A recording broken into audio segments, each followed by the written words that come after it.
Lottery लागल्यानंतर म्हणतात भाग्य उजळलं. सगळेच सत्तेत आले की काय म्हणतात भाग्य उजळलं. एखादं गुप्त धन हाताला लागलं की काय म्हणतात भाग्य उजळलं. बरेच दिवस प्रयत्न केला ठरवायचं, ठरलं नाही. आणि ज्या वेळेला ठरलं त्यावेळेला भाग्य उजळलं.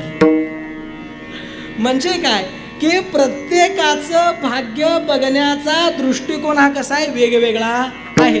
परंतु कोणतंही भाग्य घ्या, एक ना एक दिवस संपणार आहे. समजा तुम्हाला 1 कोटीची लॉटरी लागली, समजा 1 कोटीची लॉटरी लागली. 1 कोटी संपणार की नाही? एक ना एक दिवस 1 कोटी संपणार. 10 कोटीची लागली, एक ना एक दिवस संपणार. बरोबर.